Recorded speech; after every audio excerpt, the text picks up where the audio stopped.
October the 11th, 1750, James Potter Jr. and his parents, James and Elizabeth Potter Sr., waited eagerly for James Jr.'s wife, Elizabeth, to give birth to his son, Miles Potter. Miles spent his life farming in Wellington and Ainsty and married his wife, Anne Smith, about 1777. They had 6 sons, Roger, James, Thomas, Miles, Henry, and Josiah, as well as 2 daughters, Anne and Elizabeth. Their 4th child, Thomas, was born on December the 20th, 1784, and was a shoemaker in Wellington and Ainsty.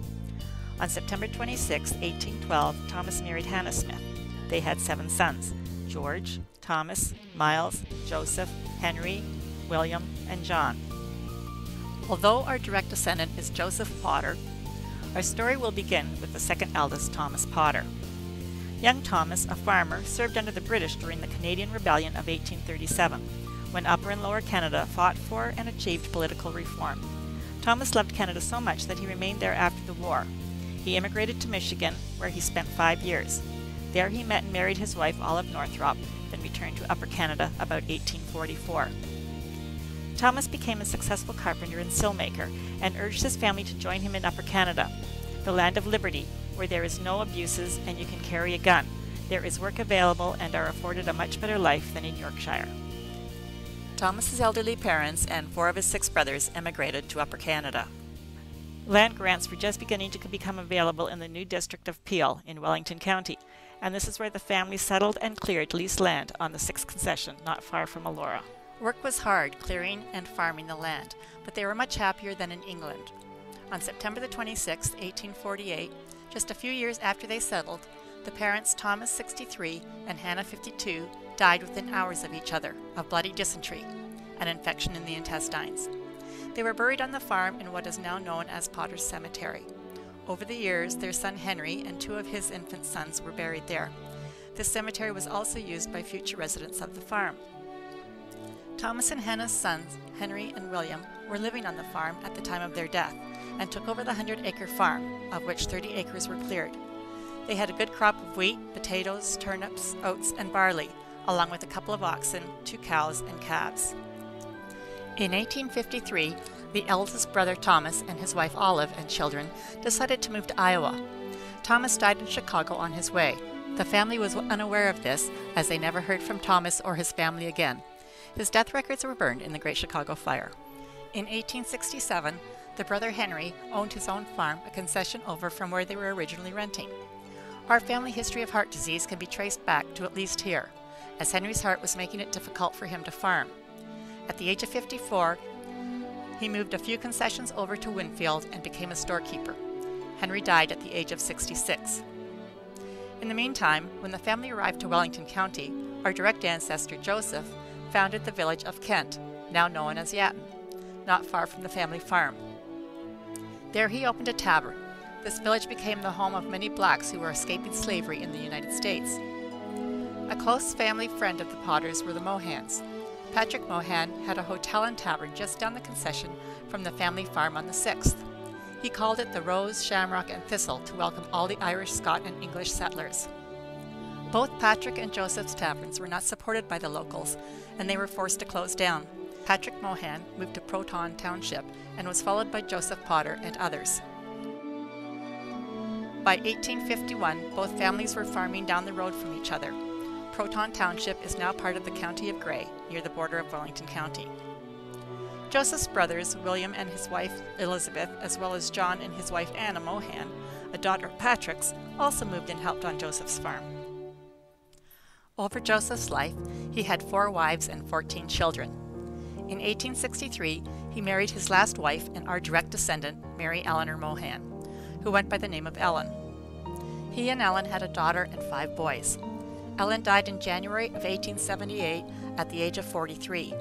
Joseph, at the age of 82, died on December the 8th, 1901, of chronic heart failure. Joseph and Ellen's 4th son, George William Potter Sr., was born on November 23, 1867. Over the years, George Sr. and his brothers and sisters were scattered throughout Canada and the United States. George moved to Toronto and met Laura Scambler Eason. While marching on his way to Saskatchewan to fight the Métis in the rebellion led by Louis Riel, George saw Laura and hollered, "When I get back, I'm going to marry you." Laura's father was not happy and told Laura that he would disown her if she were to marry George. Laura, at the age of 15, lied about her age and married George, age 18, in Toronto on November 17, 1885. This was one day before her sister Susie and a month before her sister Emily were married.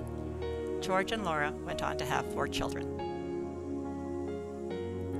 Their first child, Edwin Henry Charles, was born on December 29, 1886. He moved to Chicago and married Ida Schultz in 1914. He was an engineer and patented many of his inventions. His career of working for oven companies began in Chicago, then New York, where he remained until his death. Bertha Ellen was born in 1889. She remained in the Toronto area and married twice. Her first husband, Jack Fair, died at the age of 22 of influenza. Then she married Jack's best friend, Jack Bull, who died in 1983 at the age of 99. Bertha died in 1969 at the age of 80 from a diabetic coma. Claire Maud was born in 1891 and married Roy Double and moved to Saskatchewan, raising her family there. Our ancestor, George William Potter Jr., the youngest, was born on August 26, 1893. Laura's husband, George Sr., worked for the railroad. He had a drinking problem and, unable to cope, jumped on the rail and abandoned his family. This was in 1898. His youngest son, George, was only 4 years old. Laura was unable to provide for her children and died of malnutrition on February 11, 1901, leaving 4 orphans. Laura's eldest sister, Susan Cunningham, was guardian of Laura's children until they were placed. The eldest, Edwin, aged 12, went to live at his friend's boarding house for a few years, then followed them when they moved to Chicago. Laura and George's second child, Bertha, was taken in by a Sarah William, aged 76. Bertha worked in the kitchen for Sarah's wealthy brother, Abe Orpin. Abe was the founder of the Royal True Blue and Orange Home, an orphanage whose building is still erect on Yonge Street. Their third child, Claire, went to live on a farm in Leamington, and our ancestor, George Jr., was adopted by Maurice and Margaret Warner. He was age 7 at the time. As a young adult, he started using Potter Warner instead of Warner. After Mr. Warner died, he legally changed the family's name back to Potter. By his early 20s, George Jr. was living in Chicago with his brother Ed and set for Bessie Parker so they could be married. They were wed on June 6, 1916 in Buffalo. George met Bessie through a neighbor and aunt of Bessie Parker's. George chauffeured for the owner of Benning's Oven Company while in Chicago. He then became a mechanic. As a clown, he was known as Dutch, and he and his partner Shorty performed at many functions, including the annual Toronto Police Games. George had a couple of heart attacks over the years, and Bessie and George died within a year of each other, both from heart attacks. While living in Chicago, Bessie and George had their first son, George Victor Potter, on November 26, 1917. Vic married Wilma Collingham about 1941. After only 3 years of marriage, Wilma died on February 6, 1944 from a car accident, as her family's car skidded on black ice, hitting another car. She was the only one to have died. Her parents and young brothers survived. 2 years later, on June 8, 1946, Vic married Mildred May Stump. They adopted a daughter, Margaret. Vic, after having 2 quadruple bypasses, which extended his life to 89, died January of 2007. George and Bessie moved back to Toronto when Vic was a baby and had their second child, Maurice William. Maurice died at the age of 18 from TB of the kidney. It is believed that he contacted it while working as a plumber in the TB Sanatorium in Gravenhurst. Their fourth child was Edward Eason, born December 26, 1928. He married Lorraine Bernice Britton in 1949. They had 5 children, Gary, David, Karen, and twins Laurel and Lauren.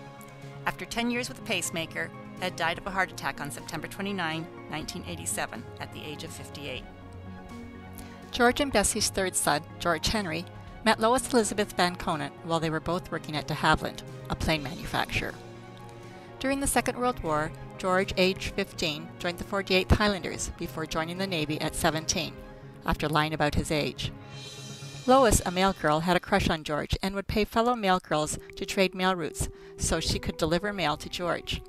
Lois and George were wed the year after World War II ended on August 3, 1946. They had 4 children, Jim, Jerry, Ruth, and Gail. Jim was born July 17, 1947, and Jerry on October 21, 1949. In 1953, George and Lois and their two sons, Jim, age 6, and Jerry, age 4, moved to Los Angeles, California to try to find work as a plumber. It did not work out, and shortly after they returned to Toronto and lived on the farm that his parents and brother Vic bought together. It was located at Keele and Yonge Street. George, a plumber by trade, was a very handy man and over his lifetime built several houses. He built their first home on Hollywood Boulevard, Willowdale, from a shack. They were living there when their daughter Ruth was born on February the 24th, 1956, and their youngest Gail, born there on September 26, 1961.